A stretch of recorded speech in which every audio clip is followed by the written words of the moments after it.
What happens when you combine a race-swapped Buffy the Vampire Slayer with low-rent lesbian Twilight fanfiction? You get a Netflix series that's canceled after one season. First Kill.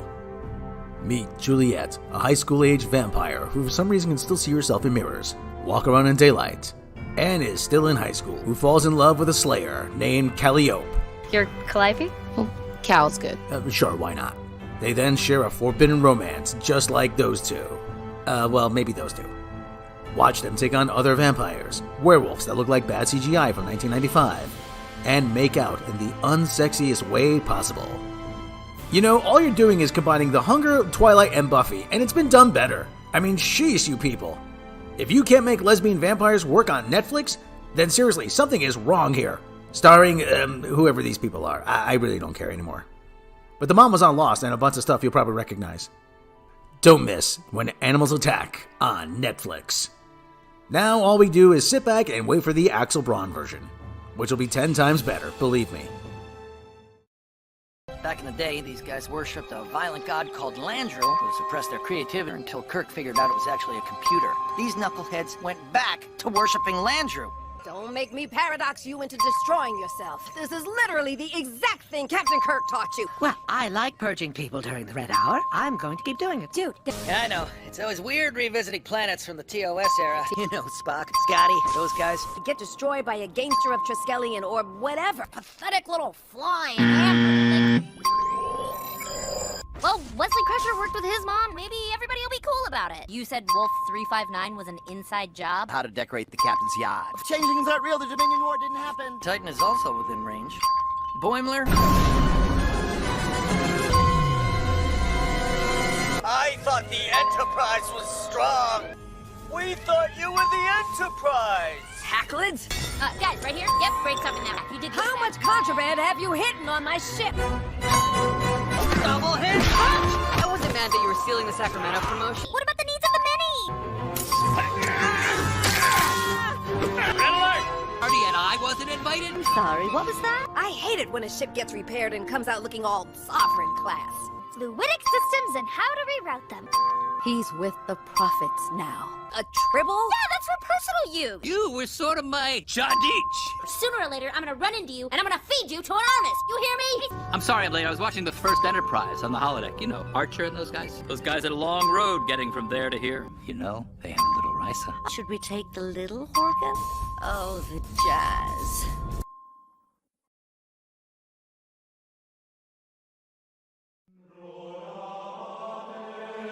In these difficult times, America needs a leader they can count on. And that leader is Pope Bob Iger. A Pope Bob Iger presidency means lower taxes, better schools, and Disney Plus for all Americans. He's already in the Vatican.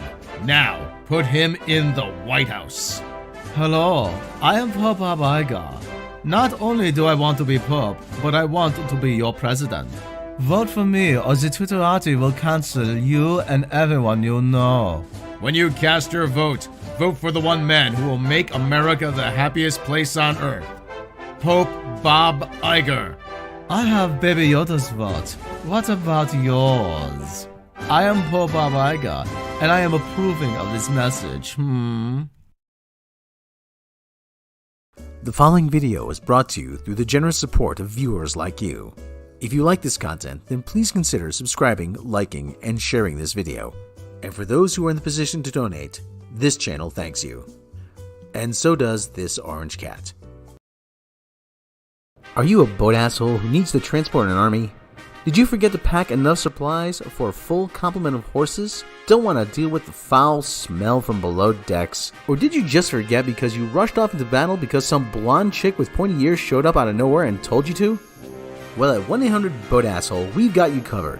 From cavalry to show jumping, let us fulfill all your equine needs. Perfect for the army on the go. 1-800-BOAT-ASSHOLES, because you can't spell asshole without horse.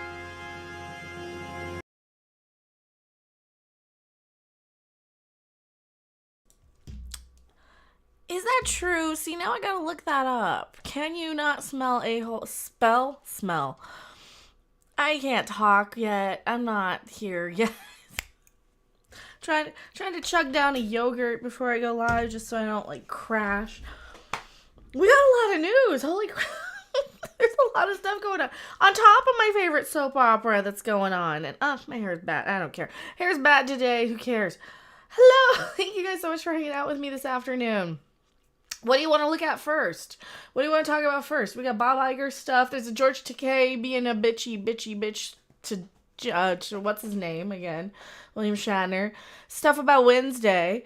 I've been watching that. I'm not completely finished with it, so I don't want to give like a full review. I've got some like first impressions of the first handful of episodes, and I've seen a little bit what they're talking about here. They're saying that the show's racist to black people, and Netflix has the new trailer for the new 70s show, 90s show. That 90s show. So Alyssa Milano's Vahooha smells like cat pee. Apparently, according to this, and she's mad about it. And something about Alyssa Milano, right? What else? And Elon Musk is going and fighting Apple for some reason, and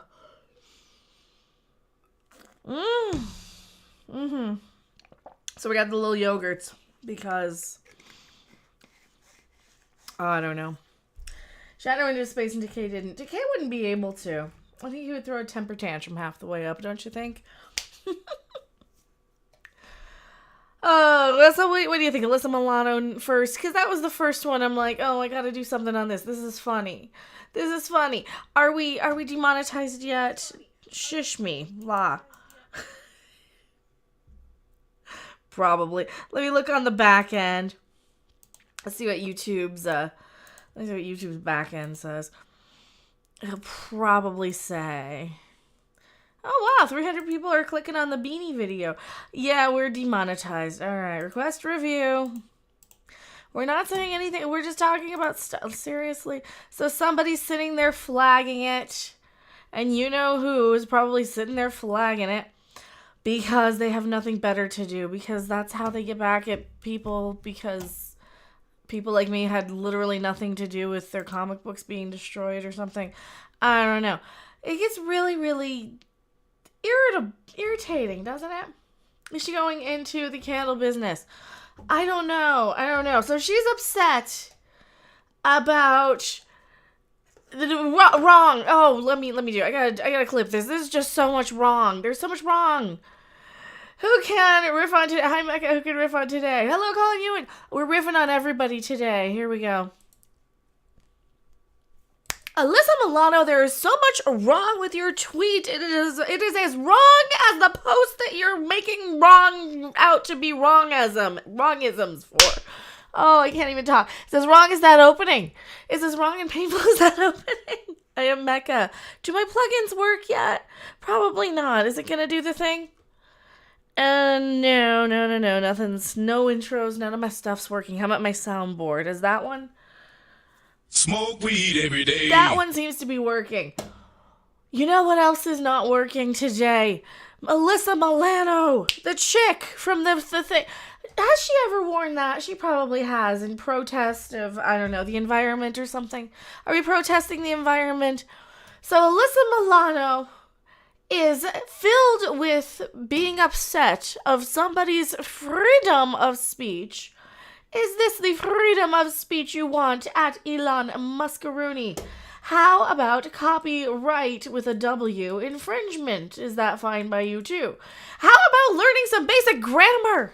Okay, I know when you get schooled and shuffled around on the set because you grew up on set of Who's the Boss, and you were a little kid and you were probably shuffled around all over Hollywood when you know what they do to people under, 10 in Hollywood.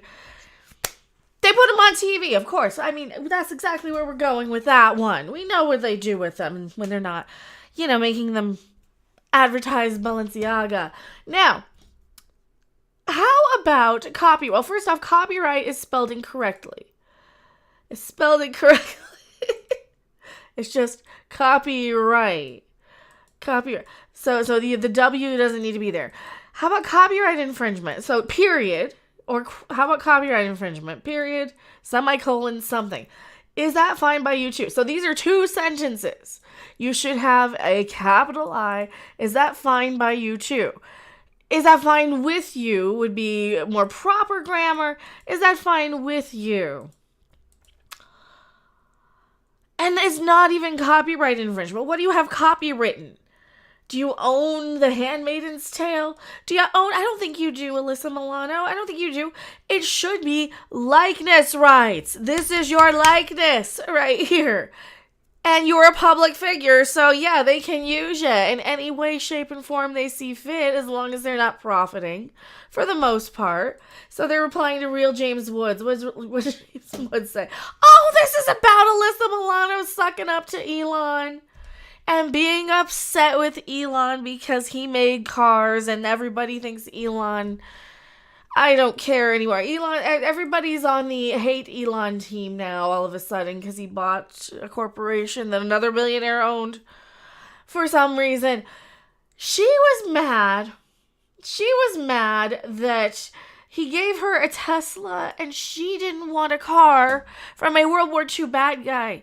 So she wanted to drive her Volkswagen instead. Her Volkswagen instead. Because she wanted nothing to do with the World War II bad guys who invented the Volkswagen by giving up her Tesla. So just another dumb, stupid idiot celebrity virtue signaling to no one just to be the butt of everybody's joke. So now she's all upset, can't speak on Twitter correctly, doesn't understand that, you're not copyright proof just by putting your face in a Handmaid's Tale. But like, if anything, Handmaid's Tale would be more upset that this Rick S. person used it. And, I mean, she doesn't say that it's incorrect either. She doesn't discredit her Vahooha smelling like anything. She doesn't... Certain uses of copyrighted material may not need the copyright owner's permission in the United States. This concept is known as fair use. And here's the Twitter rules. Did you find this helpful? She got pinned. Oh, and she had to correct her spelling. Everybody's reported. Just report her to the grammar police. That's the one that really, really honks me off a lot more. And the fact that she didn't deny it. So, she who doesn't deny it supplies it, I guess. I don't want a jar of that. Is she selling jars of that? Is this the new Vahooha candle? I don't want to talk about this anymore. I'm going back to my live chat. Don't you go anywhere. We're demonetized. That's okay. We're too spicy for Rumble too. Don't go anywhere. Does her shirt say real beer? Probably.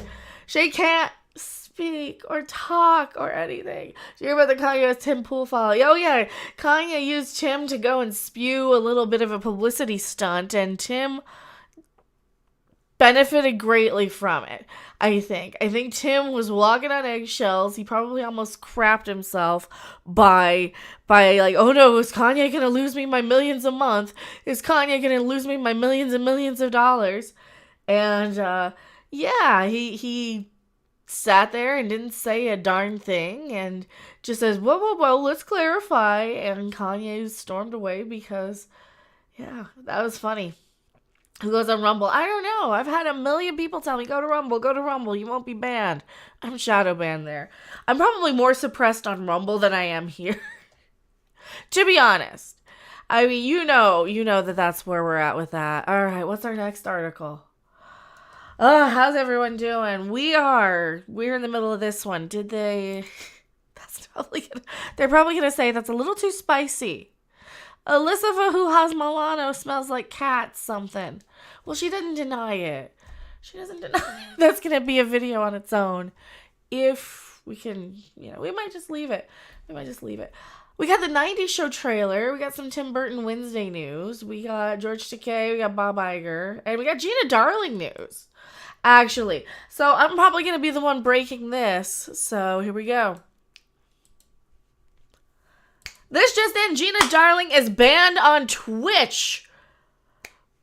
Yeah, seriously, she got banned on Twitch, and I haven't seen anybody talking about this. You know her, you love her. She was the actual good one from G4, the one people actually liked. She got banned on Twitch. Is there anyone who knows anybody at Twitch who can lift my ban? 30 days for the first offense for supposedly sharing personal information is wild. Especially when others who have done the same or even shown, adult stuff only got a 3 to 7 day ban. I leave to Japan on Wednesday in real life too. Oh, lucky.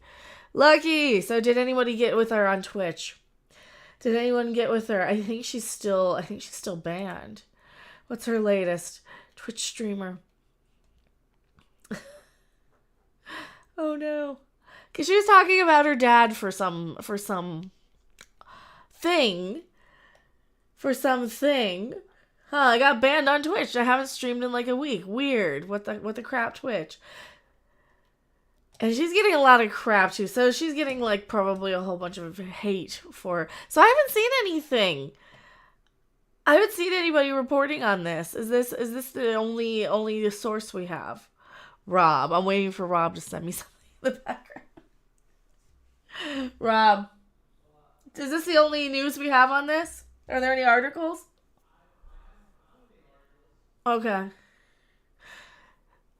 So has she gotten her Twitch back too? Let's see. Well, she would have tweeted about it. Nope, still looks like there's the last person. Well, she's probably getting ready to go to Japan right now. 2 hours ago, I pull more bitches than you on all platforms. You're unable to view it. Did he go private? Oh, funny how you're only relevant in making money because of men. Oh, because she said, sometimes I wish men didn't have access to the internet. Well, with the crap she gets. Sometimes. I mean, I don't want to read through this, but yeah. I hate playing both sides on these sort of things, but sometimes women do get some crap. Sometimes they do. And when Frost went off on her giant rant, it did spray the entire audience. Like the whole spray and pray method when you don't know how to shoot in video games and stuff, so you kind of go through. And it doesn't work. And I've done that myself, and I'm very sorry for that. But sometimes you do get creeps. And so how do you point that out without honking off your entire viewer base? Right? I mean, I guess somebody with more tact than somebody like myself could pull this off. But let's say Gina Darling. Let's say Gina Darling, and this is what your first interaction with her is. Sometimes I wish men didn't have access to the internet. You treat her exactly like Frost, or well, some people would. Some people would. I know you guys wouldn't. You guys are more, reasonable than that. Shaw Russell! She was the one that was easy on the eyes for me. I don't know. She doesn't want men having access to the internet, though. See, you could take this. If she were Frost, I guarantee you, if Frost tweeted this out, every a-hole on the internet would be completely railing on this. They would be on her butt. They would have Frost videos, that thumbnail with her face. It would be the clip, women do not exist to be nice on the ice for you. Sexism isn't gaming. And it'd be every single one of those. But Gina Darling can do it and nothing because she didn't do it publicly like that.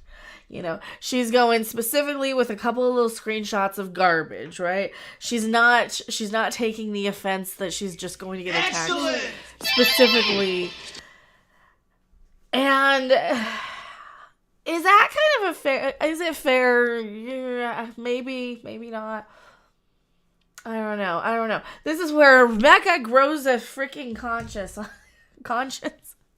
I'm trying to be better than just railing on people. So she's banned from Twitch. She was, last I heard, she was interviewing her father for some stuff about, getting out of the country they came from. And I don't want to go into too much of that because I think that's part of what she got banned for was some of his backstory from what I kind of remember. Sharing personal information is wild. Here we go. Interviewing my dad on camera to get his life story on how he escaped the Vietnam War. Shout out to the Philippines for helping our people. This shit's crazy. So, yeah, I was going to post this interview on YouTube, but I can't. And completely unrelated news, don't join gangs, kids. So, I think she shared something a little bit too spicy for Twitch, for YouTube, whatever. Something probably got something banned, and yeah. Oh, there's a kitty. That's her dad. Look at the kitty. Oh, kitty. So is that what she got banned for? Are people just on her butt? Because sometimes you get people who are just on people's butts too. I don't know. Who's Gina Darling? Okay, so she is the Attack of the Show host. If you're just coming in the middle of the video here, we're going to clip this. She's the Attack of the Show host that we liked from the modern era of G4. She's not Frosk. Despite the fact that she did just say, hey, is there anybody who can, or why do men exist on the internet or something? I don't know. Why are men on the internet? Allowed on the internet? That's what it was. Why are men allowed on the internet? I am tired of that story, so she is banned, and this is why I'm not a journalism person, because I don't know how to put stuff together. I can read them and I can rant, and that's about it. I'm going back to the live chat. I am not a news source, usually, except when I am. Oh, that's bad. I gotta put something together if I'm gonna go without an article. I was hoping to have an article there. Oh, I'm sorry about that one. So yeah, long story short, she got banned on Twitch and she's like heading off to Japan, and that would be really fun to stream from Japan, wouldn't it? I'd love to do that. I don't know. Wouldn't that be fun?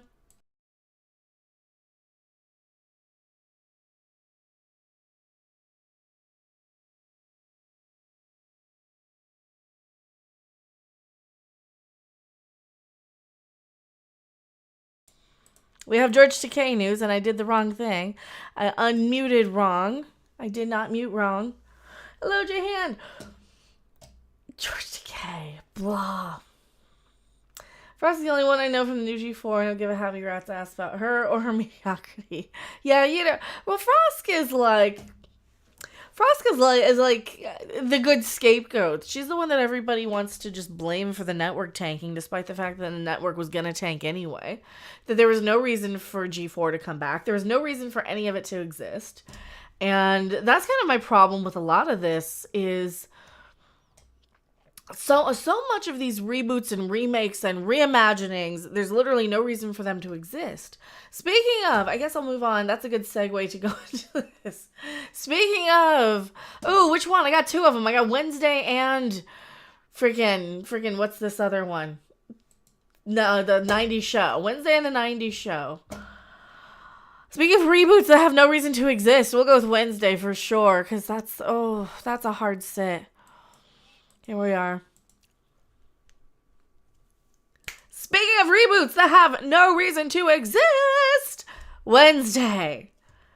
It is a reboot. It is a remake. It is a reimagining. It is a new universe. Sort of Wednesday, where she kind of shares a universe with Harry Potter and Tim Burton land, like Beetlejuice and all of those sort of things.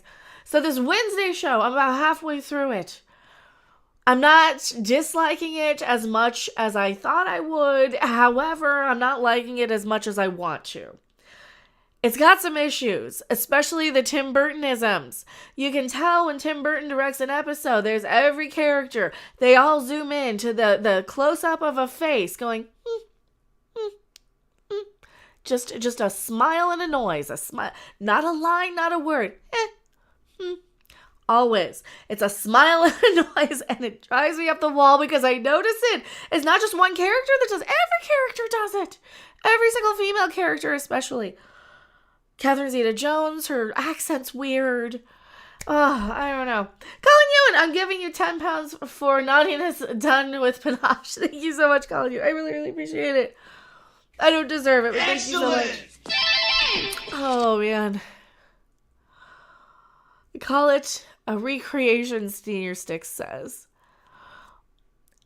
It is a recreation of Wednesday. It is a new universe. She is a Nancy Drew Velma character. It's the Velmaing of Wednesday that I don't really like so much. I like it more when she's with her family and you have the family dynamic. The family's not really super characteristic-y in character. There's a moment when, you would have a moment like, oh, our first kill. And you would have a celebration like that. That's a perfect time for the sound effect. Holy crap, that was good. Woo, that was spooky, actually. That was such a good time for that sound effect. You would have a celebration of, yes, our first kill or something. And some characters don't act the way they should act. I think there's also a trans character. I can't be sure. It's definitely a trans allegory character. There's a roommate. Her name's Enid. I think she's trans. I don't know. I'm going to assume that that's what they're going for, at least for the allegory. But there's also a lot of istophobia in the new Wednesday, according to CBR. Tim Burton's Wednesday criticized for istophobic characterizations and undertones. Well, there's a lot of allegories. So you've got your normies and then you got your outcasts. Wednesday's an outcast because she's now a witch who has visions. Aha. Excellent! Shout out Alyssa. I totally read the super chat wrong. I saw naughtiness with pancakes. Yes, I did too! Excellent! I did too! Thank you so much, Alice. See, now I want pancakes. I was hungry for pancakes earlier. I think I'm doing pancakes for dinner. Where's a good place to have pancakes for dinner? Tell me in chat. Tell me in the comment section. If you were having pancakes for dinner, would you go to the International House of Pancakes? Would you go to Denny's? Would you go to the Waffle House and just have waffles? Would you go to Jack in the Box with all-day breakfast? Or would you make them yourself? Wednesday would have an istophobic scene about pancake. No, it wouldn't. There's a diner, though. Does that count? No, it's more of a cafe. It's like a mocha latte sort of place, huh? I'm trying to tie it in together. Tim Burton's newly released Netflix comedy. Is it comedy? I guess it's got its moments. Wednesday is getting dragged on social media for its portrayal of black characters on the show. We can't have diversity and inclusion be inclusive to include the black guy be kind of a bully, even if he's going to have a character arc. I think he's going to have a character arc and some growth. I think even this girl, I think she's also going to have some. Is that it? They don't want black people to be bullies? I don't get it anymore. This makes my head stop. And now I want pancakes. While Tim Burton's Netflix series Wednesday, which has nothing to do with pancakes, focuses on the titular Addams Family teenager, the series is under fire on social media for how it depicts people of color. Some viewers took to Twitter to blast the show's racial undertones and characterizations of its black characters after the show premiered via Netflix November 23rd. The issue centers on how the black actors featured in the Wednesday ensemble cast were portrayed as its villains and bullies of the show's lead character, Wednesday Addams. Director Burton is also accused of racism, as Netflix is called tone deaf by failing to see any issue with such portrayals. Specifically, the controversy involves the casting of Nigerian actor Joy Sunday to play Bianca Barley as a mean girl at Nevermore Academy. But she's also a siren and is one of the best at everything and isn't quite the quote-unquote mean girl. She calls out Wednesday for thinking she's better than everybody because Wednesday kind of does. Wednesday is completely unaware of the fact that she does have this air of superiority. Oh, I'm above dances, but I dance perfectly. I'm above, mild pleasures of anything, but I have all the boys fawning over me. I don't want friends, but I have everybody in the world wanting to be my best friend. That's one of the problems I have with it. They make Wednesday so much of a Mary Sue sort of character that you can't help but have Bianca be a mean girl, quote unquote. And that's more of a fault with Wednesday and not Bianca, I think. Because Bianca does want to be Wednesday's friend. She doesn't want to just completely destroy her. They kind of have a rivalry going, but I think they're going to come around. I'm only halfway through, though, so correct me if I'm wrong in that. Wilson's father also owns Pilgrim's Land, a controversial decision in itself, given the historic tensions between Native Americans and Pilgrims. Okay, so they have a black character in the show owning a Pilgrim Land village. What? would it be better if it was a white person who did? I mean, just saying. Because portraying a person of color as having some wealth and influence in the community, I think that's what they were going for, and not they're condoning bad things that the Pilgrims did with the native. I don't think that's it. I think that they were kind of going we're going to have this sort of setup because we're having this as a callback to Wednesday Addams' social justice message in the second movie where they're away at summer camp, where you remember the really cool scene where when Wednesday and Pugsley kind of torched the whole Thanksgiving pageant. The eat me, I'm a turkey, eat me, that one.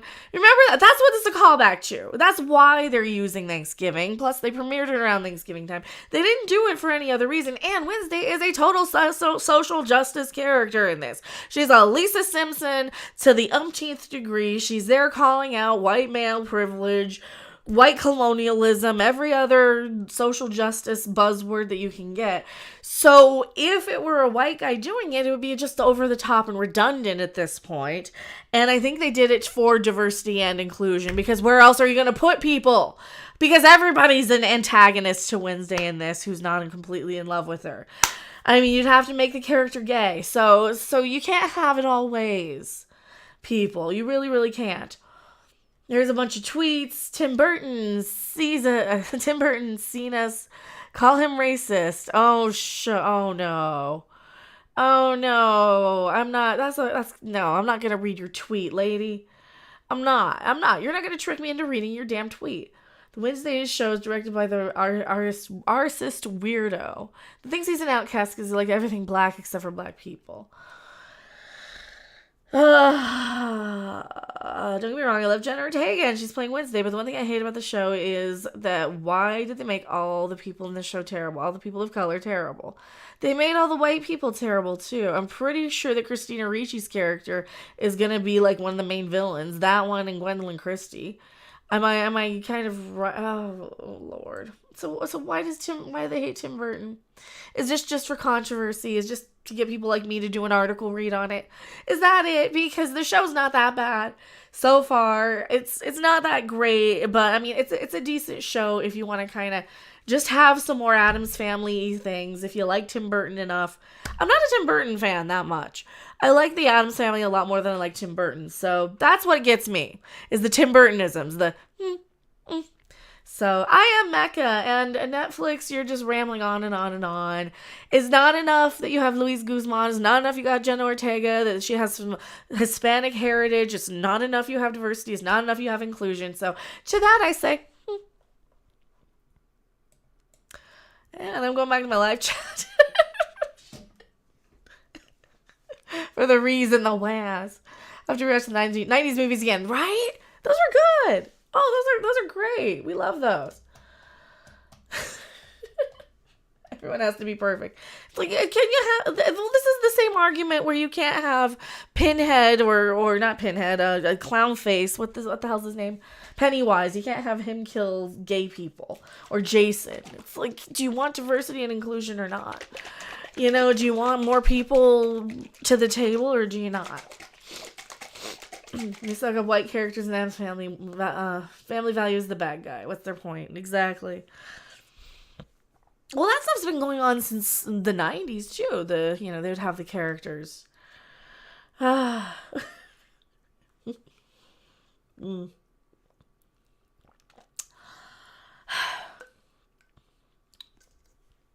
that's what's going on there.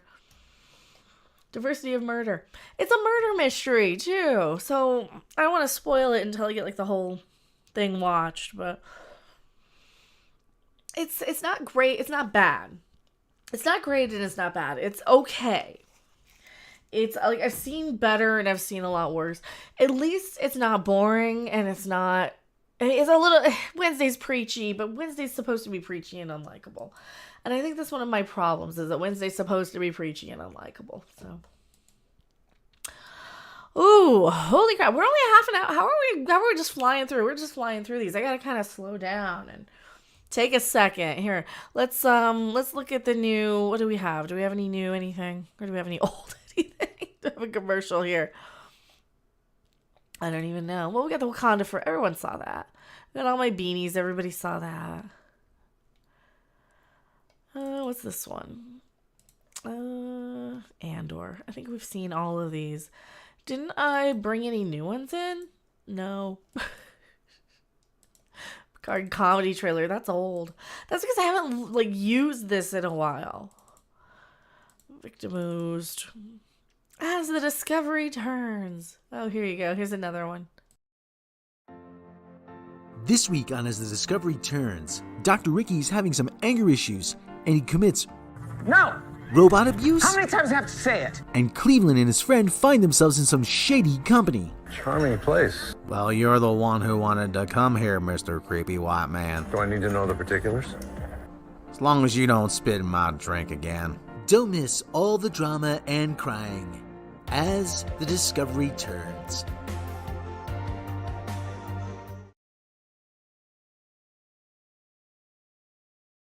Well, that wasn't quite long enough to get a sip here. All right. What's our next thing? This 90s show. I think 90s show, probably. 90s show. Well, we'll save Bob Iger for the end because we want Pope Bob Iger himself to weigh in. Oh, I hate doing these because they're going to copyright claim me, so we're going to have to stop it every like 2 seconds. We're going to have to copy. All right, we'll stop it every couple of seconds.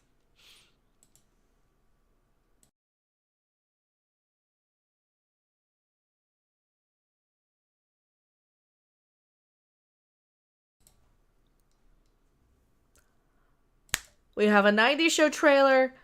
Welcome to the Totally Fair Use trailer reaction review riffing. We will be stopping it for copyright purposes, muting any music as we go, and pausing it every couple of seconds because they're going to copyright claim me. And we're not stealing your thing. We're just talking about it.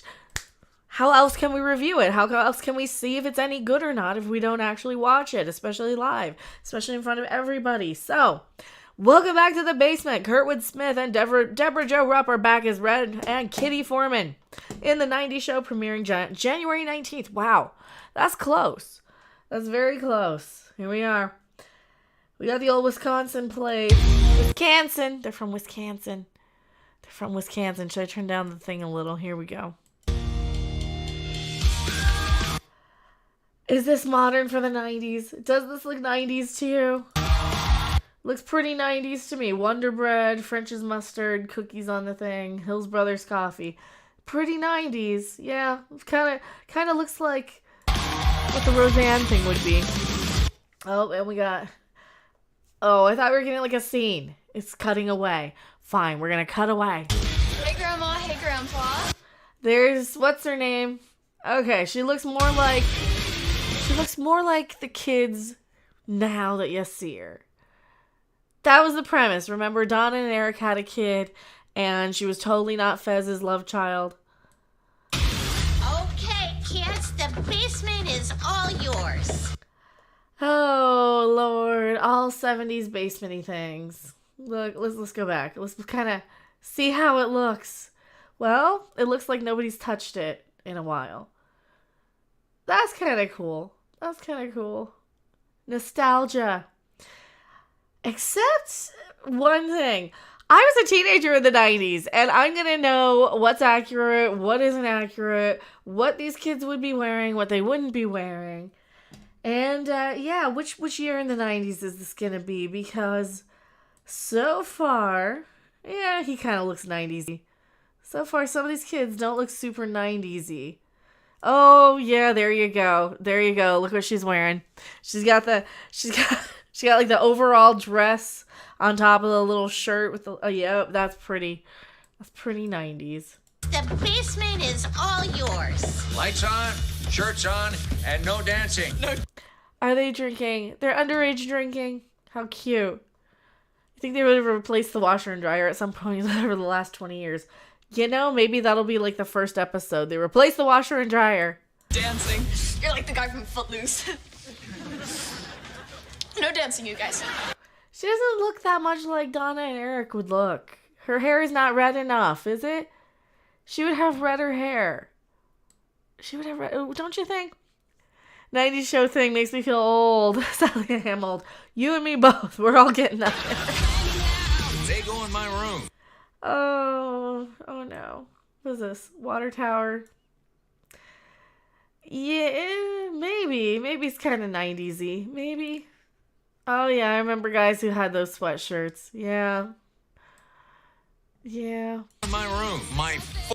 I'm more interested in how they're... Oh yeah, the necklaces with like the flannel and the shirt underneath it. I'm waiting for all the band shirts because we wore a lot of band shirts back then. My foot goes in their ass. Well, at least he's gonna put his foot up their asses. That is a good thing. That is a good thing. Sweet man. I think we should just say, whoa. They get high. And then they get high. And then they get high. And then they get high. Smoke weed every day. Alright. Yeah, but the stuff that we had in the 90s would have been better than what... I'm betting they find something, huh? That's going to be the premise, is that they find something stashed in the basement, right?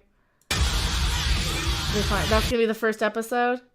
Why do we need the show again? I don't know. But nostalgia.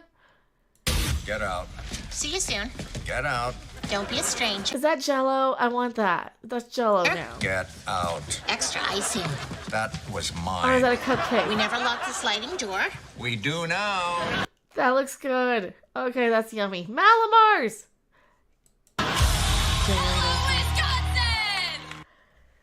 Maybe. Do we need this? No. Do we need this? Maybe. Sure. It's gonna be fine. We don't need it though. We don't need it. I don't like new kids and new people in my things. I don't want new people in my things. Like Red and Kitty are fine, but who are these new people? Who are these new people? Why do we have all these new people? You're expecting me to remember all these new people's names. Let me guess. She's really into like Fishbone. I remember rings like that in the 90s. Oh god, the sterling silver ring fad. Oh lord. What do you guys think? He didn't say dumbass. He is gonna put the foot in their ass though. Money is why. Yeah, it's all about money. Well, if you guys enjoy this and want to contribute, I'm sure they're going to copyright claim me, so they'll get all the money for this reaction. I am Mecca, and I don't know. It might be fine. It might be something refreshing. It might be the nostalgic, refreshing thing. It might be the next Cobra Kai. It might be total garbage. We'll have to see. Don't go anywhere. Why is Clarence Boddicker there? I don't know. They look like they're 20. Well, that was the thing. Most of them were in their 20s in the original. In the original, weren't they? Yeah, she kind of looks like everybody in the 90s, doesn't she? I know. We can just watch the original. Why do we need the new one? The original's just right there. It's perfectly fine. It's not a stunning and brave tribute to Chadman Boseman. Whatever his name is. A stunning and brave tribute to Boseman Chadwick. You know what isn't a stunning and brave tribute to Boseman Chadwick? You know what? William Shatner. He's not. Neither is George Takei. Well, you know what isn't a stunning and brave tribute to Chadwick Boseman? George Takei. He's not. He is a jealous little person calling William Shatner a cantankerous prima donna. Speak of yourself. I think you're just jealous that he got more attention and you were more flamboyant, and you think that you're entitled to be getting all this praise from being you because you had a few people come and tell you how stunning and brave you were for being out and been proud and whatever. And you're jealous that people still respect William Shatner, despite all the crap that he gets on social media from the gays, from the SJW types, from those sort of people. You know the people. You know the people who just pile on and want to try and twist and cancel because they're just mad because they think you're a target. Oh, I get him. You get him. William Shatner gets him. George Takei is one of them, and he said some pretty horrible things about people in his day on the internet, so we don't listen to what George Takei has to say. But Entertainment Weekly did, so we'll read the article. George Takei and William Shatner's decade-long feud continues with more biting words. In an interview with The Guardian, Takei responded to Shatner's recent remarks about him calling his former Star Trek co-star a cantankerous old man. We need a George Takei voice in here. Takei starred opposite Shatner as Lieutenant Hikaru Sulu in the 1966 Star Trek series and is still going on about it 50 years later. He's mad from something from 50 years ago. Don't be a petty, pissy old queen like George Takei. Let it go. Where's my Let It Go soundbite? I think I got that somewhere on here too. And you really need to sometimes get over these things. Georgie Porgy Takei. Is it in here? I bet it is. Where's my Let It Go's? I'll find it. Oh, I'll find it after the fact.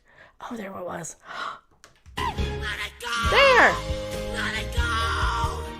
I'm one with the wind and sky. I don't know why that made me laugh. But he does. He needs to get over it for already. What's he saying now? He was a cantankerous old man. He also alluded to a certain prima donna that was the exception. All right, said TV. Later on, he addressed Shatner more directly, saying that no one in the cast got along with the lead star. I know he came to London to promote his book and talked about me wanting publicity by using his name, Takei said. So I decided I don't need his name to get publicity. I have much more substantial subject matter that I want to get publicity for, so I'm not going to refer to Bill in this interview at all. But you're literally calling him a pissy old bitch. What? So you are. You're using this for publicity. You're using this stupid... Are they in on it? They're using this stupid little feud just as a way to get their name in the press. And it comes off as just so irritating and petty anymore. It's like, get over it. Get over it already. You know, if you weren't doing exactly what you said you weren't, you wouldn't use this verbiage. Although I just did. He's a cantankerous old man, and I'm going to leave him to his decisions, and I'm not going to play his game. Oh, shut up.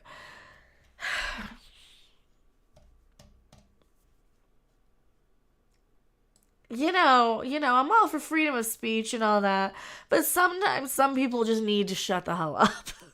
You know, just because I don't want to hear you ever again, Takei, doesn't mean I'm against your right to say all the stupid crap you want to say. It just means that if I'm going to block you or something on Twitter, it means I don't want to hear from you.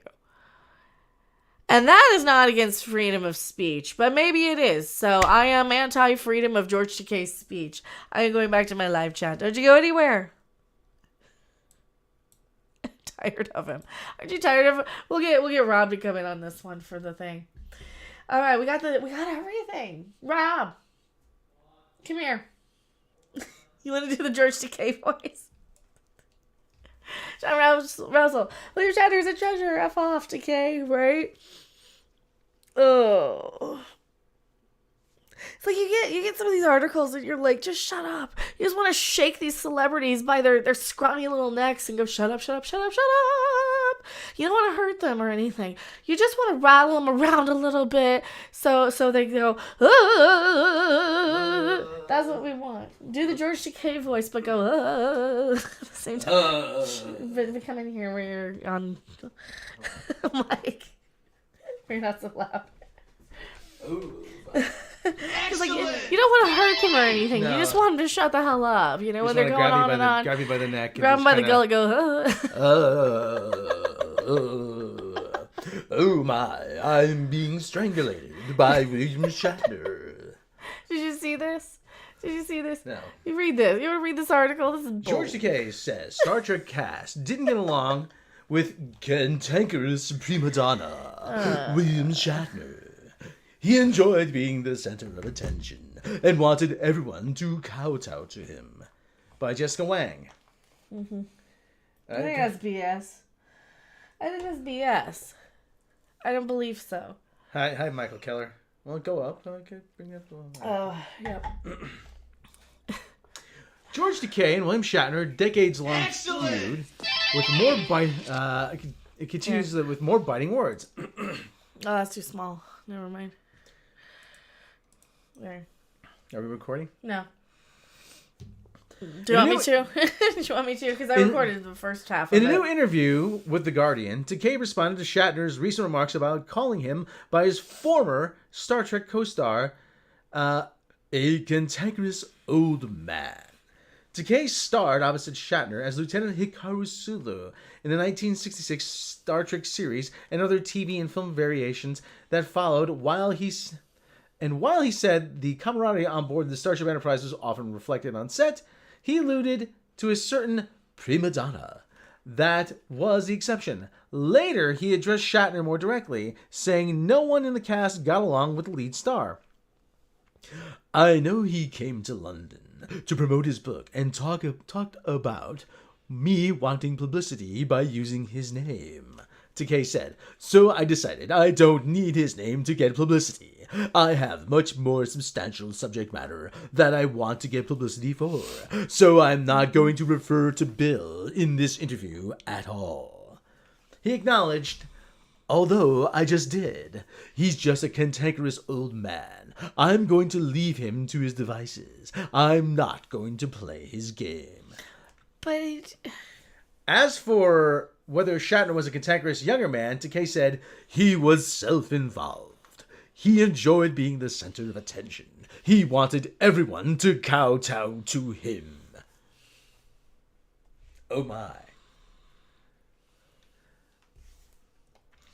So, Shatner made headlines early this month when he called Takei a bitter person who has never stopped blackening my name. Speaking to the Times, he also addressed remarks from his other co-stars saying, I began to understand that they were doing it for publicity. 6 to 9 years ago, some incident. They're still on that track. Don't you think that's a little weird? It's like a sickness. He continued, these people are bitter and embittered. I have run out of patience with them. Why give credence to people consumed by envy and hate? The comments came after Takei mocked Shatner's trip to space aboard Jeff Bezos' Blue Origin, calling him an unfit guinea pig. He's a guinea pig, 90 years old, and it's important to find out what happens. Takei said, so 90 years old is going to show a great deal more on the wear and tear on the human body, so he'll be a good specimen to study, although he's not the fittest specimen of 90 years old, so he'll be a specimen that's unfit. Excellent! So, set phasers too stunning. Oh, set phasers Excellent! Too stunning. Oh my. He's a show house. So. What's he doing? So do I do a better Shatner or I do a great Takei? Do I do how's my Shatner? I don't know. Here, I'm gonna go get the cat. He's meowing. He's meowing. He's meowing. I have to assume I have to get in the hot seat for a minute here. You get in the hot seat? How you doing? Oh my. Oh, I got cut shaving. Darn it. Hi Anthony Way, how you doing? He's gone stiff. The cat does something bizarre, which is whenever he gets picked up, instead of going limp, he goes stiff. Here's this big boy. Big boy. Here's a big boy. Oh, you're a big boy. Big boy. Oh, Big no. boy. Oh no! Come on. Okay, buddy. Here. Get on the chair. Okay, yeah. He didn't want to know. Good boy. Wants no cord. He goes at 3 a.m. He does that. He caught a toy. Yeah. Hey, Michael Keller, how you doing? He says Segment he's links? a mousy. No, it's a straw tied in a knot. You dope. Say mousy. Mousy. How's everybody? So. People Shout out to Takei. Impressions equally good. Thank you. See, I'm you working wanna do on that? Shatner's double chin too. Did you want to do the Bob Iger? We got a Bob Iger Bob article Iger. here. That's the last one. This one. Bob Iger. Here. We'll probably throw you on the other chair here. Mm-hmm. Okay, Zob, what's that? There you go. Well, I can't do my laugh though. Put it on the other chair. Oh. You can't as long as it's not loud in my ear. Okay. Because it's a 5 o'clock work. Okay. No, it's not. No. No, it's not. It's not. Wow. All right. Now I got cat hair all over me because I picked him up. And that's what you get when he's a white and gray cat on a black shirt. Bob Iger. Well, do we have a better article of this? This is a super stacked. All right, well, I'll introduce it here.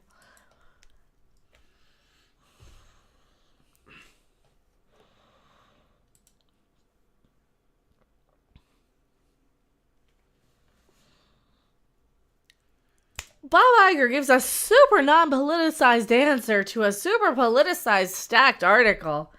I am mega.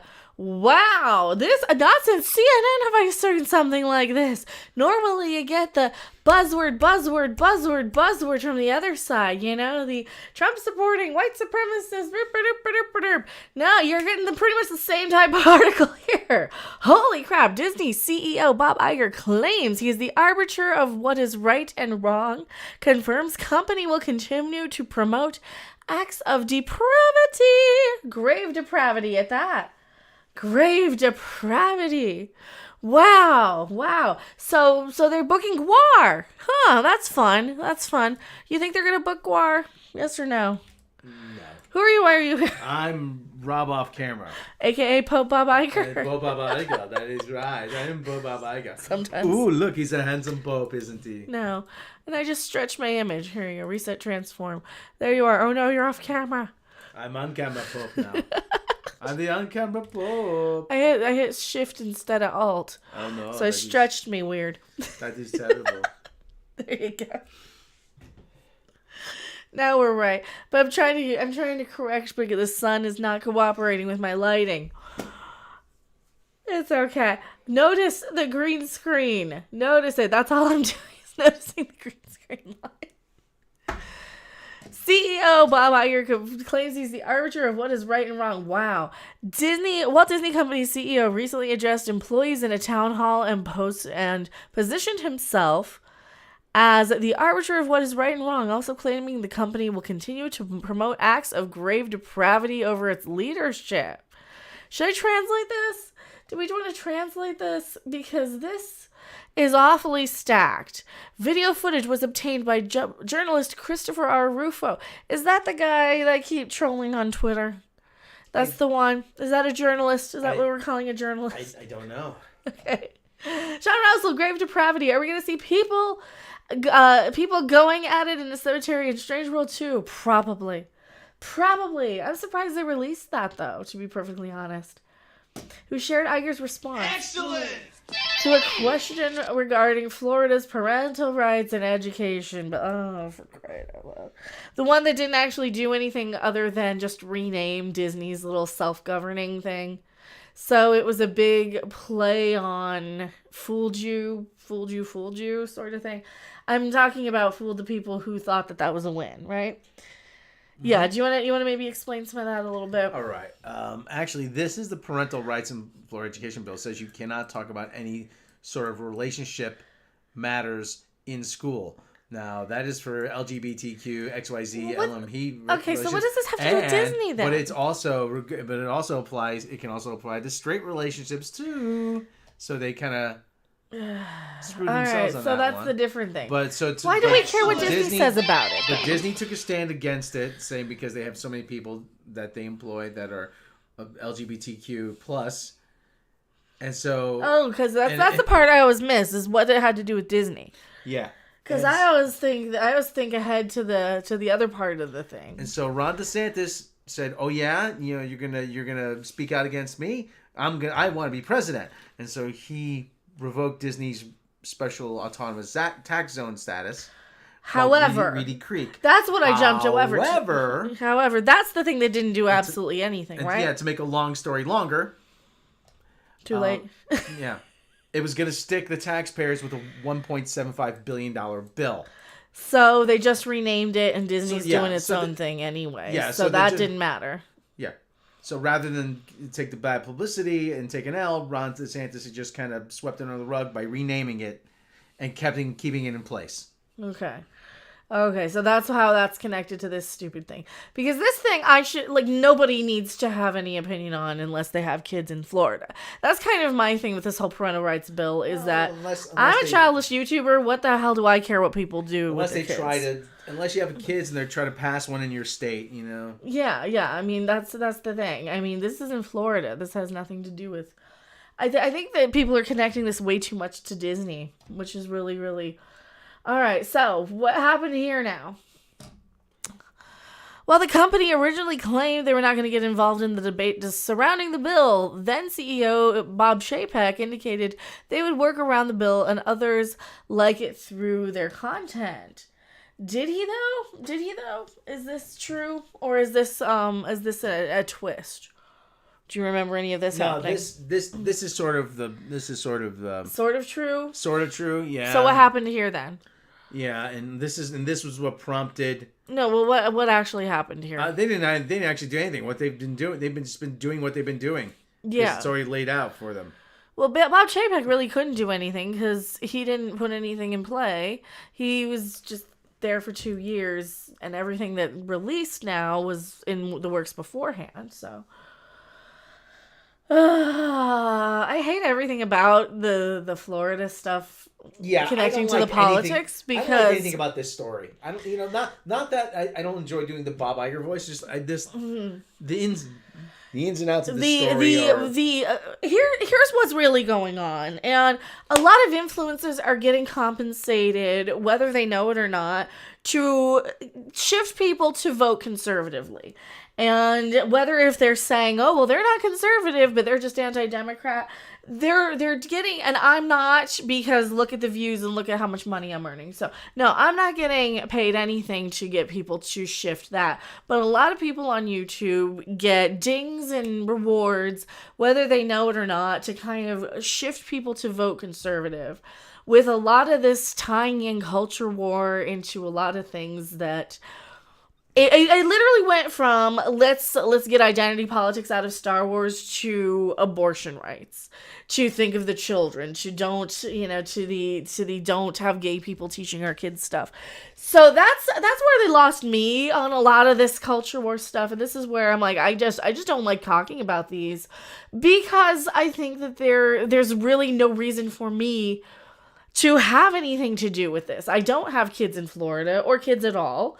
I'm not out there trying to be an activist, and that's where a lot of this kind of led to. It led from this into the now we got to go after Balenciaga for what they're doing, and we got to go after the people. So that's where a lot of this stuff progressed to. It politicized a lot of people to be activists, and they think of the children shit. And nobody's compensating me for this. Nobody's rewarding me to do this, so I can actually tell you what I really think. And I think that this is such an overreaction to so much of this. This is such a stretch. This is such a disingenuous tie-in to all of this stuff that's happening. All right, what was happening? Bob Chapek was getting investigated for Disney parks over reporting $80 billion in income, right? They moved him over as CEO so that people could go in and clean up the back end of stuff. Meanwhile, Iger was going to step aside and just run for president or not or whatever. And then once all that cleared out, Bob Iger was going to come back, and we knew he was going to come back because he was always set in place to come back to this. Now, if they're going to clean up some of the more social messagey stuff, like the quote-unquote woke stuff, that's to be seen. Because, yes, it's not very profitable. Look at the Strange World thing that's losing so much money. Some people will tie that woke stuff into it. Some people just say it's a shitty movie. I think it's a combination of both. Where else am I going with this? I had a train of thought, and now I lost it. But no, I think that Bob Iger's only going to be in there for a little short period of time until they can find and train somebody who can actually start making Disney more profitable. Right now, they just went with somebody who can kind of keep them on the same straight and narrow, who doesn't need training, they don't need to walk him through where everything is. They're saving all kinds of money on that, and that's what they're doing now. They're trying to save some money. So that's pretty much every corporation. So tying it into the politics of everything, I think, is a little bit disingenuous when a lot of this stuff is due to recession. A lot of this stuff is due to just everything economically in a downturn. Everybody's trying to save money. Everybody's trying to lose the least amount of money. And Bob Iger was that person. So what else are they stretching and reaching to? They're just tying in this goddamn Florida shit again. So he gives a very non-answer here. Mm-hmm. See, this Christopher Rufo, every time I see him on Twitter, there's something that I can always clap back. There's something I can always counter. So I don't trust anything that this guy says. I don't really know anything about him other than whenever I see a tweet, there's always these loaded-sided, far right-leaning sort of messages, which is fine if you're agreeing with that. I'm not saying I'm certainly not a Democrat here, but at the same time, this stuff is clearly just getting designed to get people to kind of jump on board on the right, whether you want to or not, and it's okay to not really care about this. So let's look at what he says here. All right, another virtual question. What is your stance on the don't say gay situation? Now, we watched through this. He gives a real non-answer. He kind of dances around it. All right? Well, first of all, our LGBTQ employees are very important to us, and we care deeply about them. That is a given. Secondly, this company has been telling stories for 100 years, and those stories have had a meaningful, positive impact on the world. And one of the reasons they've had a meaningful, positive impact is because one of the core values of our storytelling is inclusion and acceptance and tolerance. And we can't lose that. We just can't lose that. I think about Black Panther and the impact that had on the world, or a film like Coco. I mean, I could go on, and how we actually changed the world for the good. It must continue. So what's he saying? In response to Don't Say Gay, Iger said he would still promote inclusion, but suggested the company must strike a delicate balance and listen to its audience. So this is a non-answer. He's saying this is a retreat. It's not a retreat into anything. It's not a retreat. I'm trying to keep both sides happy. Here, let's listen to the rest of it. We also, when you tell stories, it's a delicate balance. You're talking to an audience, but it's also important to listen to an audience. It's important to have respect for the people that you're serving, that you're trying to reach, and not have disdain for it. That said, we're not going to make everybody happy all the time, and we're not going to try to. And we're certainly not going to lessen our core values. So they're not going to stop making woke stuff just because people politicize everything around it. They still want to go forward with how, and I hate saying this is how the country looks and is moving forward.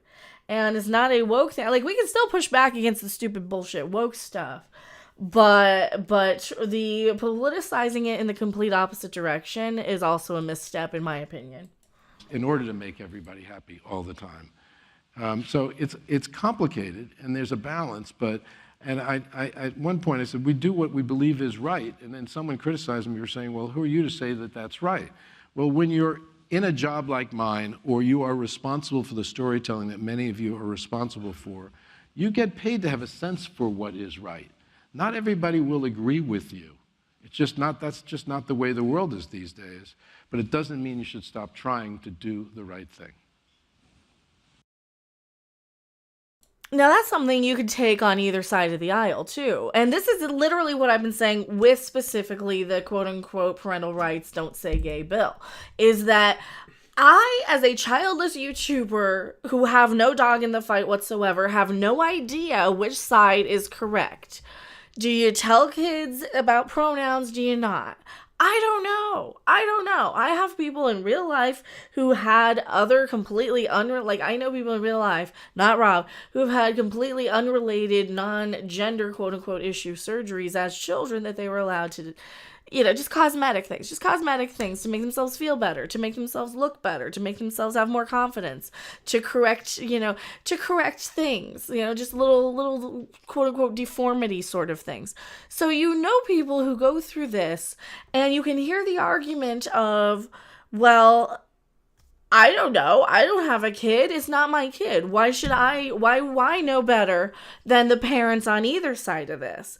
And that's kind of what Bob Iger is saying here too. He's kind of going this, we have a responsibility to not insult people, but still speak our own truth and moral compass. So I think they're going to completely try and ignore it. Hopefully we'll get a lot less of that, well, you're just a this or a that, you're just an istophobe, because that's where it kind of crosses my line. You can tell me your beliefs. I don't mind hearing people's beliefs, but the second you call me an istophobe for not agreeing with it, that's kind of where I'm like, whoa, and I've done that, and I apologize for doing that. I'm sure I've called people istophobes or bigots or whatever for not seeing things the way I might see it. So I'm trying to be better than that. I think we've all been under the last 2 years of garbage.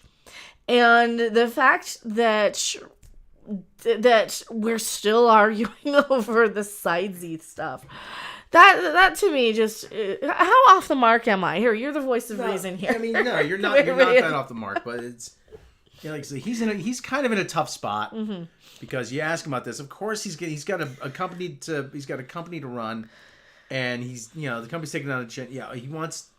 You know what this means? What? Civil War. That's nuclear civil World War III. The trans white supremacist Trump supporting MAGA hat wearing feminists are going to groom your children into civil nuclear World War III, and you know it. Well, but the thing is, I laugh because it's just buzzword to me. He's got a responsibility to his audience, but he's also got a responsibility to his employees. You can't just stab your employees in the back because they're gay, or because they're LGBTQ. And at the same time, they can't be going after straight people, I think, too. And at the same time, you got to say, hey, listen, you can't antagonize the audience, okay? They're the reason why we're here. Yeah, enough of this attacking the straight white male people too, because they exist too. Right? The straight white people exist just as much as the diversity people. It's just driving me nuts, the sidesy thing, and I don't like either side in it anymore, because I think both sides are freaking just noise. But at the same time, I'm like, well, this is why I don't feel any remorse if they get their stuff pirated. I don't feel any remorse if their stuff flops. I'm not going to be guilted into buying a movie ticket. What are you going to do? Call me a bigot? You're going to call me an istophobe? You're going to call me a whatever supporter? You don't know me, and no, you're not going to get rewarded for it, and I'm going to make a whole channel where I profit off your BS. So guess what, Bob Iger and Bob Chapek and all the people involved in this? You're going to have to pay me a lot more if you want to buy me, I guess, for my opinion. I am Mecca, and this guy's an idiot, too, this Christopher Rufo. I'm not going anywhere. Don't you either. Bye. Oh, that's about the only place I have to go with that. Yeah, Bob's in a tough spot. Oh, there's Kathleen Kennedy. There I am. Don't I look gorgeous? I'm next to my favorite Jew and my favorite Hispanic. You can't say that. You can't say the J word. We'll get canceled. What's wrong with you? See, I said it again. I just disguised it. Because then Kanye West will think you control everything. I control everything. I'm Kathleen Karen Kennedy. Kathleen Karen Kennedy. Who gave her the middle name? I think I did. I think I might have. Oh, for crying out loud. Does everybody say that name? Kathleen Karen Kennedy? Maybe. KKK. Bob Iger confirms diversity agenda. It's not so much. He really didn't. Well, this is another one. This is another one. Compare Disney to the fall of Sodom. No, that's related. That's from September. September 2019. Come on, the painting from a. Well, that's because everybody went nuts in 2020, and everybody's convinced that it's like this biblical scale of everything now. Okay, bounding into comics, I really used to like you, but you know what? I like John Trent. I like what he does. He collects a good article. He puts a lot of facts together. This? Yeah, he wrote this one. I like John Trent. It's a loaded article, and he's very conservative, and he's allowed to be. I've had a few interactions on the old podcast with John Trent. Yeah, I like John Trent. I don't want to. No. But I'm going to disagree respectfully on this one. I'm gonna have to disagree with you here, buddy.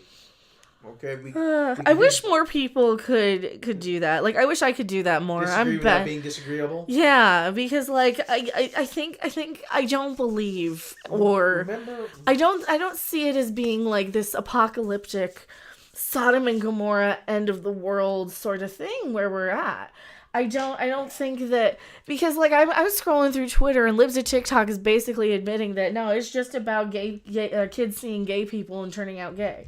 That's all they want to stop is kids being gay. If a kid is gay already, if a kid's gonna be gay, there's nothing you can do to change his mind. They're gonna be gay. Yeah. And if they're forced in a life of straightitude, is that a word? Straigitude? It might as well be. They're gonna be miserable. They're forced in a life of straigitude. They're gonna be miserable. You know how many kids self do themselves harm? and then they'll argue. The argument is that there's some kids who do want to detransition and feel awful because of it. Okay, well that's a decision they're gonna have to come to later. Yeah, and I agree that like you want to at least make some literature available and make sure that people are kind of given the option of knowing the consequences. What they don't tell you is that before anyone goes through gender transition surgery, for want of a better expression, is that they first of all have to be approved. They have to meet with a psychologist. They have to be evaluated. Then there has to be a determination by a doctor, by a psychologist, by a lot of more educated people than me, whether or not this person is a candidate for gender transition. Now, they could also be medically unfit for gender transition too. Mm-hmm. Sorry, we can't do that. Given your pre-existing condition, we can't do that. Whatever it is. I mean, they're not just you're not just going through the drive-through. Yeah, whack off my wee-wee, and okay, so, that'll be $14.95. Drive to the second window. So I mean, it's even before you get hormone therapy, there is a whole process you've got to go through, and that's what a lot of people are being dishonest about. Well, and I think for somebody like me, I'm like, I don't know what's best for kids. I don't have any experience with them. I have 0 degree in child rearing, child psychology, never babysat in my life, never really been around kids for more than, half an hour or so. For people to be mad at me personally, right, for me saying I have no idea. This is where I'm seeing, this is why I say it's a grand conspiracy, because you shouldn't be shamed for abstaining to weigh in on it. You shouldn't be shamed for saying, well, I don't know what's best. I'm not a parent. Oh, but surely you can agree with, surely you should know. Surely you should say that kids shouldn't be allowed to whack off their body parts. Yeah, don't call me Shirley. And yeah, well, first off, my name isn't Shirley. Second off, I don't know. What do kids do nowadays? They sit around and they go, in Walmart. That's like, whatever keeps them from doing that. Abortion, is that going to keep them from doing that? That's what I believe. Whatever keeps them from doing in Walmart. My nephew literally would that's all they do, right? Bash away at a tablet screen and go, Yeah. He would literally scream while he was tapping away at a. So anything that keeps them from screaming, I mean, do it. I don't know. I don't have any experience. You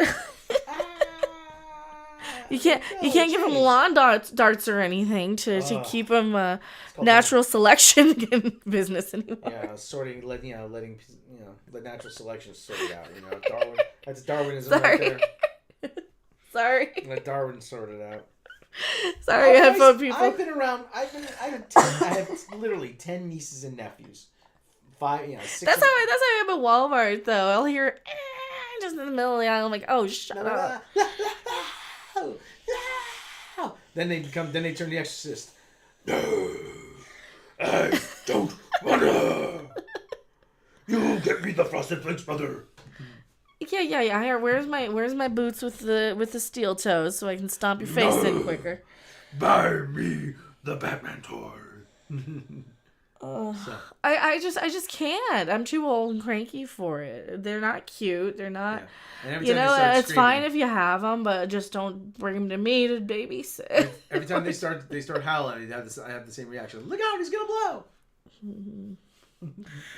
He's gonna blow. So anyway. So that's where I am with that. It just gets old, doesn't it? Yeah, I mean, like I said, just invoking that imagery. What imagery? The biblical imagery. That's where everything's going. Everybody thinks that gay people existing is tantamount to the revival of Sodom and Gomorrah. That we're gonna be it's like. You know what the Bible says? I'm like, I'm really not interested in what the Bible says. The part where you stone disobedient children to death. Can we bring that part back? I mean, the part where that's in Deuteronomy, so you might not have read that one. You know what the Bible says? The part where Jesus says, "Sell all your belongings, give the money to the poor, and follow Him." Not that part. Okay, well, I don't know which part you mean. So thank you guys so much for hanging out. We've been live an hour and 20. That's a good hour and 20. I'll just leave this one up public. And then I'll clip stuff if it's problematic. So, did you see the Netflix thing? You want to cover it again? The trailer? Did you see how diversity of the diversity cast that they got? In the 90s. In the 90s show. Here, let's do another one. We'll do another one. Right, That's the whole title of the whole stream.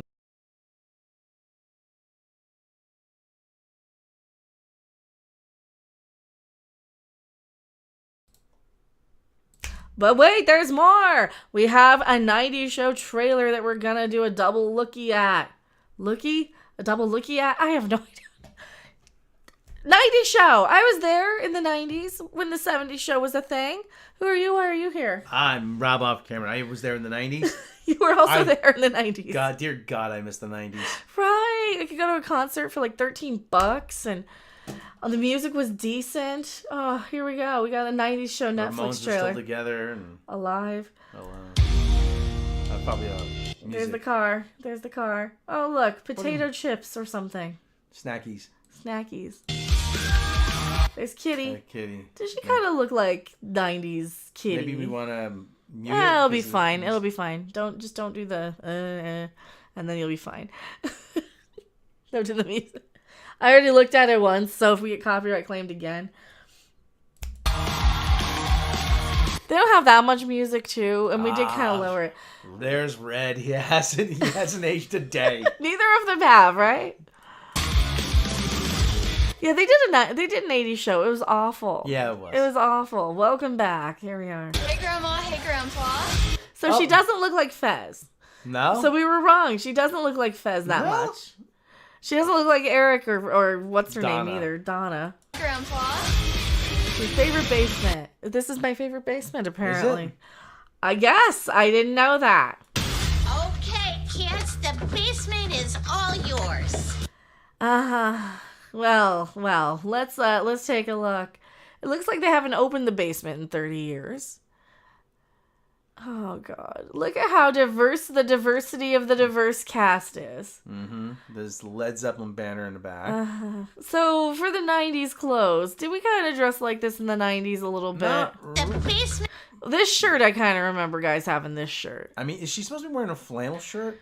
Probably, because I remember a lot of flannel over t-shirts. Actually, there was the phase where you had the short sleeve t-shirt on top of the long sleeve t-shirt. Remember those? I wore that for a while. Yeah, Didn't work. Well, that makes you look bigger. Yeah. It only works if you're scrawny. Yeah, it does. This guy kind of looks 90s-y, but he doesn't look like he'd be hanging out with the other with the kids. baseball hat backwards. Yeah. All yours. Does he have Junko jeans? You think probably? So this is a Junko jeans crowd. Lights on, shirts on, and no dancing. I'm trying to guess what kind of crowd these kids are. Like, what music would they be listening to? They're the ultra diverse crowd. They don't look like they match though. No. None of these kids would be hanging out with each other. I'm sorry. No. This guy would be a lone loser at like chess club in a computer lab somewhere. This guy would be hanging out with a bunch of dude bros with their hat backwards. Yep. These two girls might hang out together. Yeah. And then these two, I don't know. The Asian girl would she be going to some sort of math club event or something? Yeah, especially in the 90s. No dance. And you got like the biracial best friend. Like she could have a biracial best friend who's like really into fish or something. Yeah. I agree. No dancing. Yeah, so she could have that because I had plenty of white girlfriends who had like the diversity friend because racism. Guys. They go in my room. All right. Yeah, none of these kids. What the hell?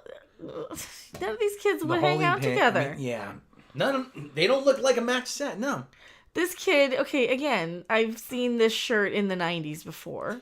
I've seen kids who wear that shirt. Yeah, that shirt looks familiar. So this Asian kid, but he wouldn't be hanging out with these kids. They wouldn't have anything to do with it. Okay, now let's hold on. We have let's break down the stereotypes. We have the sort of we have the Asian kid at the bottom. He's sort of the outsider. Yeah. Right. Yeah. You have the kid who's in the sports with the Packer jersey. Yeah, you have the sports ball kid. You have this guy is the sort of he's the Junko Jeans sort of guy who he might be like the alternative rock guy. Yeah, he might be the alternative rock guy. He's certainly not hanging out with the sports ball guy.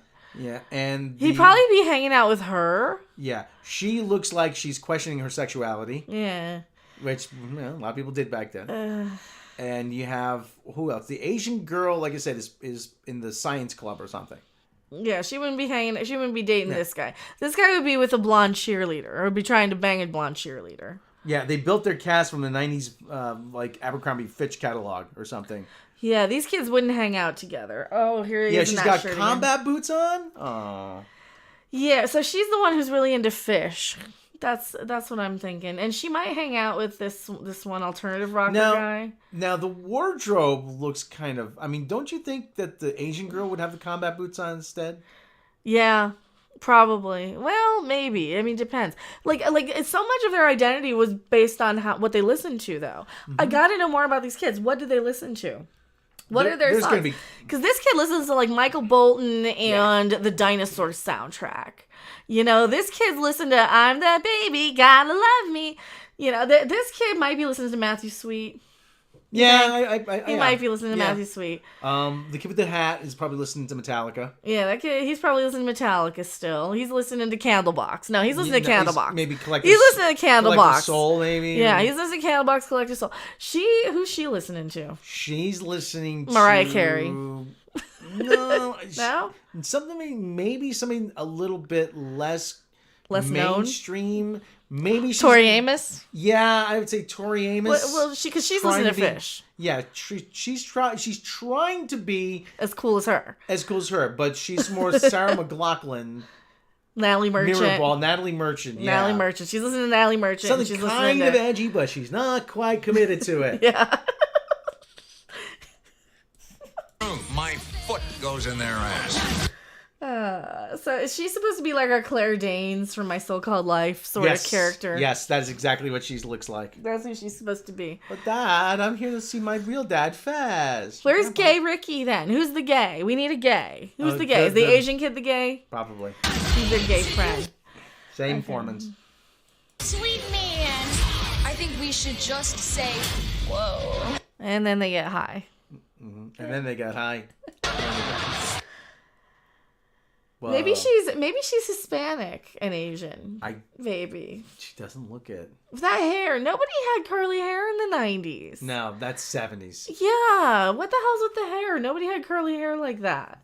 Not by the 90s. By the 90s, you had it straight. Or you had the rooster. A lot of the girls had the rooster bangs. Oh, okay. The kid with the hat reminds me of the fat guy from Herman's Head. Remember his id? Barely. Yeah, loud, boisterous guy with a hat on backwards.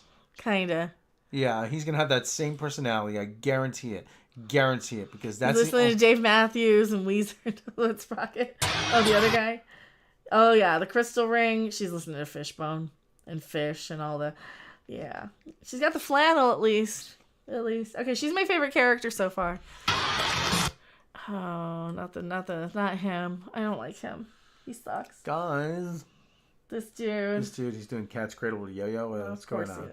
No, he's playing with a rubber band. Rubber band. Get out. See you soon. Get out. Don't be a stranger. I want to eat that. I want to eat all Cupcakes? of that. It's like a cupcake. Is it a cupcake or is it like a parfait? Get out. Extra icing. That was mine. We never locked the sliding door. We do now. Uh-huh. I like red. Red hasn't changed a bit, which is great. Yeah. The kids wouldn't be friends. No, these kids would not be hanging I'd out. buy some of the clothes, but not like together. No, this looks very they look like a very haphazardly assembled crew. Oh, you need somebody from the night. You need us on this because we were there. This looks like what somebody's idea of the 90s was, but they're too stuck in today to really execute it. Because like we said, none of these people would be hanging out together. None of them. No. Oh. Maybe this kid and the black girl. And the black girl will be hooking up? Her. Yeah. Maybe. Yeah. The biracial, whatever. Yeah. The kid she reminds me, like, she kind of reminds me of a lot of the girls back then. Because you always want to hang out with somebody like her. Because she was always cool. Yeah. The ELO poster in the back. Yeah, that's their parents. Mm. And the kid with the hat on backwards, he'd probably be working in an amusement park somewhere for the summer. Like I said, the Asian he'd be at the lake. He'd have a truck, and he'd have a lifted truck. He would be, yeah. And he'd be out at the lake for the summer. This girl would be in the 70s. Why does she have a Joyce DeWitt's hair from Three's Company? Oh, it just doesn't. The pieces just don't fit right. Do they not see any, like, do I have to go? Here, you take over. Let me find some hairstyles.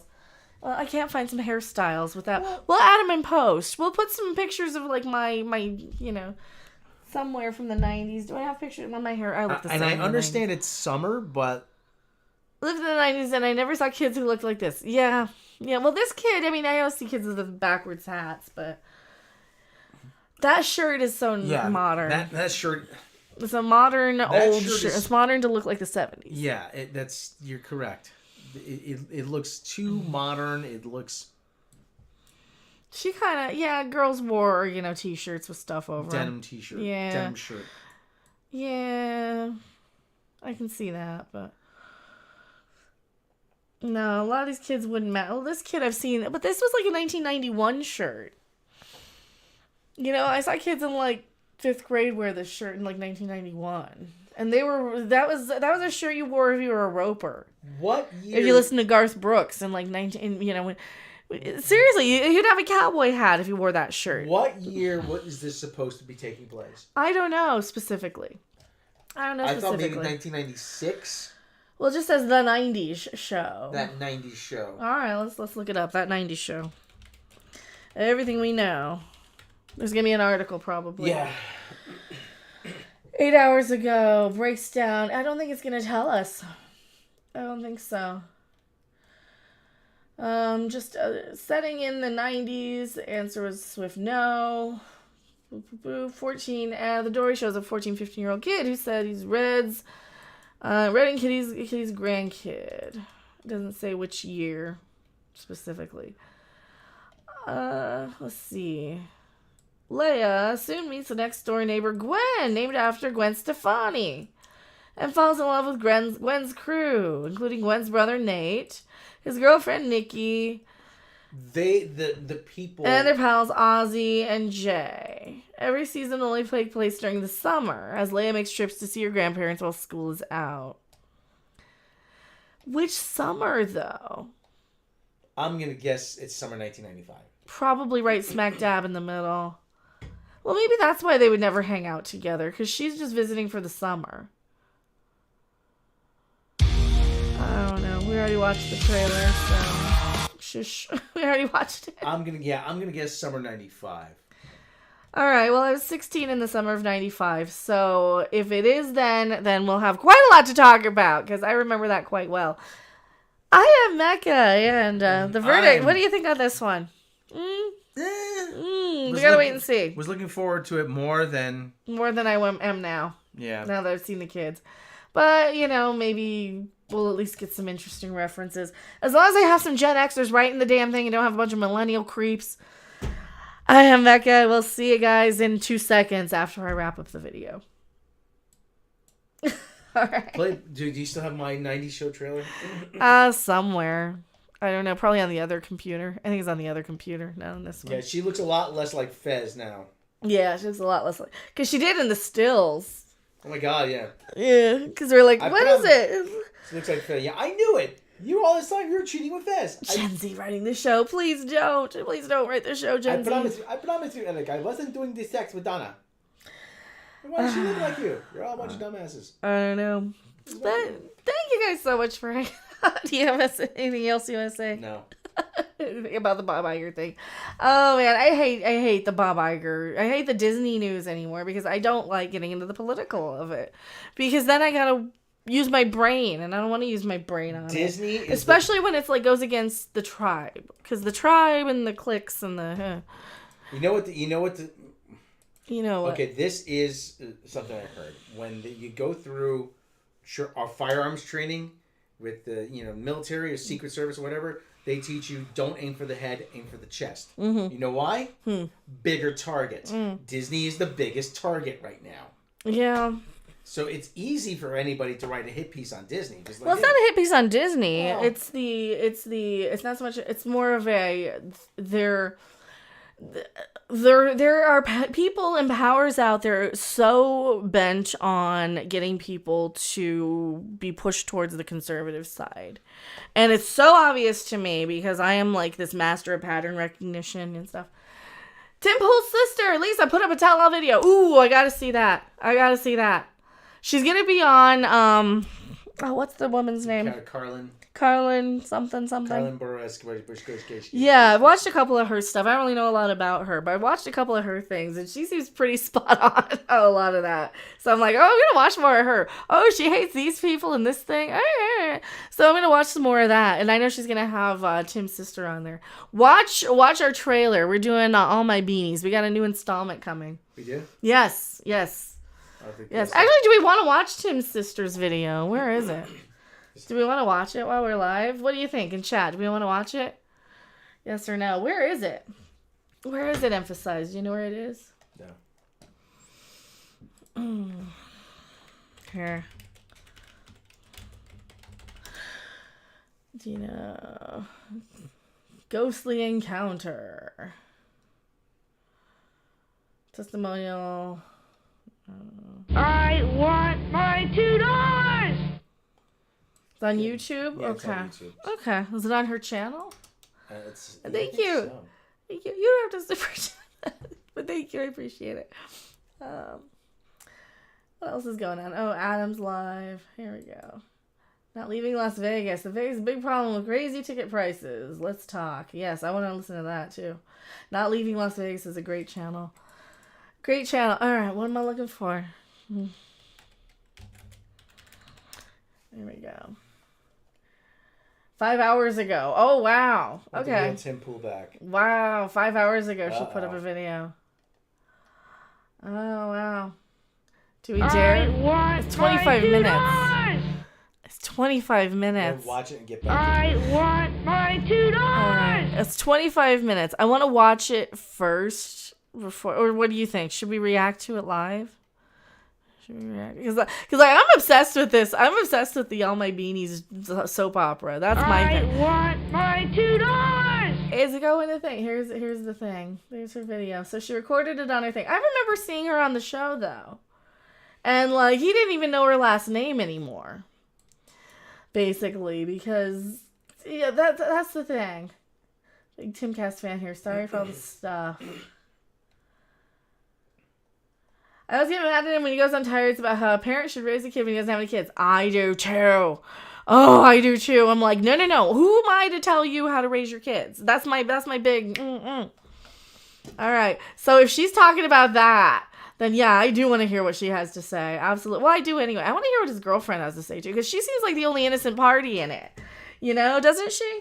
Tim's girlfriend. Like, she seems like the only one who's not, like, from the gossipy part of it, right? From the gossipy point of view, it's like she seems like the only one who didn't do anything to anybody negative. Like, she wasn't going around overstepping. She wasn't going out of her way to flirt when she shouldn't have been. She wasn't, like, going out of her way to cause any trouble or cause any...